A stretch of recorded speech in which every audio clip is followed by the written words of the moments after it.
ब्रेकनंतर talk टाइममध्ये पुन्हा एकदा स्वागत आणि आपण चर्चा करतोय मधुमेह आणि स्थूलपणा या विषयावरती। त्याआधी आपण एक फोन घेतोय विश्वंभर शिसोदे यांचा जळगाववरून। विश्वंभर, आपला प्रश्न विचारा। विश्वंभर, आपला प्रश्न सलग विचारा। मॅडम, माझी शुगर मागच्या महिन्याची जेवणाच्या अगोदर 138 होती। जेवणाच्या अगोदर माझी शुगर मॅडम 138 होती आणि युरिन मध्ये +2 होती आणि जेवणानंतरची शुगर माझी 189 आणि +4 आलेली आहे। तर ही +4 जास्त आहे सर। तुमची जी जेवणानंतरची जी शुगर आलेली आहे +4 ही जास्ती आहे, पण त्याचा अर्थ तुमचा डायबिटीज फार जास्ती आहे असं होत नाही। कारण लघवीतून जी साखर बाहेर पडती ती 180 मिलीग्रॅम शुगरपेक्षा जास्त ब्लड शुगर झाल्यानंतर बाहेर पडायला लागते जास्ती प्रमाणामध्ये। त्याच्या खाली ती कमी प्रमाणात बाहेर पडते, त्यामुळे तुमचे 138 रिपोर्टला फक्त +2 आलेलं आहे। पण युरिन शुगर हे ह्याच्यापेक्षा ब्लड शुगर बघणं जास्ती महत्त्वाचं आहे। तुमचा पहिला जो रिपोर्ट आहे उपाशीपोटीचा तो जास्ती आहे, डायबिटीसच्या लेवलचाच आहे, आणि दुसरा मात्र 200च्या आत आहे। त्यामुळे तुम्हाला कदाचित डाएट एक्सरसाइज ह्याने सुद्धा तुमचा मधुमेह चांगला कंट्रोलमध्ये राहू शकेल। युरिन शुगरकडे जास्ती न लक्ष देता ब्लड शुगर्स कंट्रोलमध्ये आहेत की नाही बघणं जास्ती महत्त्वाचं आहे। अंबरनाथवरून मंदार कुलकर्णी यांचा फोन येतोय। मंदार, आपला प्रश्न विचारा। नमस्कार डॉक्टर। नमस्कार। मी अंबरनाथ मंदार कुलकर्णी बोलतोय। माझं वय 23 आहे आणि वजन 73 किलो आहे। तर आमच्या ते पिढीजात म्हणजे डायबिटीज आजोबांपासून आहे। तर आता ह्या लहानपणापासून मी काय काळजी घेऊ म्हणजे ते कंट्रोल करण्यासाठी?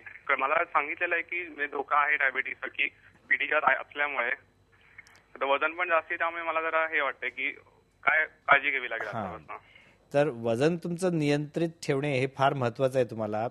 तर तुमचं वय 23 आहे ते ठीक आहे, पण तुमचं हाईट किती आहे हे तुम्ही बघायला पाहिजे।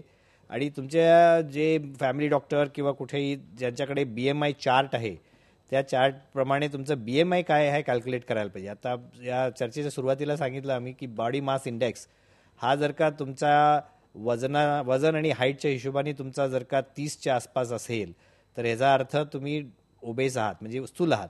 तुमचं वजन कमी करणं हे अतिशय आवश्यक आहे। जितकं तुम्ही वजन नियंत्रित आणून बॉडी मास इंडेक्स 23 पर्यंत तुम्ही उतरवाल तेवढं तुमचं हे डायबिटीज होण्याची शक्यता तुम्हाला पुढे ढकलता येईल। होणारच नाही डायबिटीज असं नाही सांगता येणार, पण कदाचित तुम्ही जर का वजन वाढवत गेलात किंवा तुमचा बॉडी मास इंडेक्स तसाच राहिला तर कदाचित तुम्हाला पण लवकर डायबिटीज होण्याची शक्यता आहे। आणि जर का एकदम कंट्रोल्ड डाएट आणि कंट्रोल्ड वेट ठेवलं तर कदाचित 45-50 पर्यंत होणारही नाही। बरोबर आहे। आपण पुढचा प्रश्न घेतोय वैशाली पाटील यांचा नाशिकवरून। वैशाली, आपला प्रश्न विचारा। हॅलो।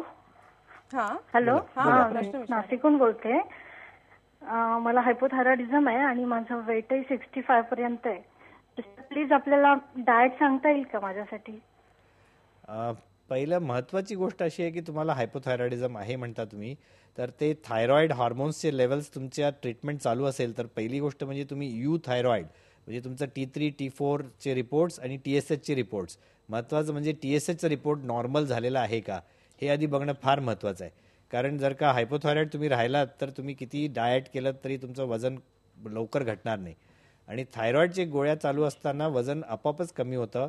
बाकी डाएट तुम्हाला काय काय घ्यायला पाहिजे ह्याचं आता या डिस्कशनमध्ये सांगणं फार अवघड आहे, पण एकंदरीत आता आम्ही बोललो तसं लो ग्लायसेमिक इंडेक्सवाले जे फूड्स आहेत, फॉर एक्झाम्पल व्हेजिटेबल्स, फ्रूट्स, मग व्हीट ब्रान, ओट मील, या प्रकारचे फूड आयटम्सचा वापर जास्ती करावा। प्रोटीन्सचं प्रमाण तुमच्या आहारामध्ये 20 ते 25% तरी ठेवावं। तर डिटेल ह्याच्याबद्दल डिस्कशन आपल्याला इथं करता येणार नाही, पण एकंदरीत तुम्ही प्रोटीन्सचं प्रमाण वाढवा, कार्बोहायड्रेट 30-40% ठेवा तुमच्या जेवणामध्ये, आणि फॅटचं प्रमाण 20 ते 25% ठेवा। डॉक्टर, खरंच डिटेलमध्ये आपल्याला खरंच चर्चा करता येणार नाही, वेळेचा आपल्याला थोडंसं लिमिटेशन्स येत आहेत, पण थँक्यू सो मच आमच्या इतक्या चांगल्या प्रश्नांना, इतक्या चांगल्या वेगवेगळ्या प्रश्नांना तुम्ही उत्तरं दिली इतक्या चांगल्या प्रकारे। Thank you so much. तर या कार्यक्रमात व्यक्त करण्यात आलेली मतं ही तज्ज्ञांची वैयक्तिक मतं आहेत आणि कोणत्याही उपचाराआधी आपल्या डॉक्टरांचा सल्ला अवश्य घ्या। टॉक टाइम मध्ये आज आपण चर्चा केली ती मधुमेह आणि स्थूलपणा या विषयावरती। उद्या आपण भेटणार आहोत hair transplant surgeon doctor Rajesh Rajput यांना आणि चर्चा करणार आहोत समस्या केसांची या विषयावरती। तुम्हाला जर काही प्रश्न असतील तर उद्या 1:30 ते 2 या वेळेत आम्हाला नक्की फोन करा। आमचा नंबर आहे 022 668 99204। टॉक टाइम मध्ये आज इतकंच. अचूक बातमी, ठाम मत. पहा फक्त IBN लोकमत.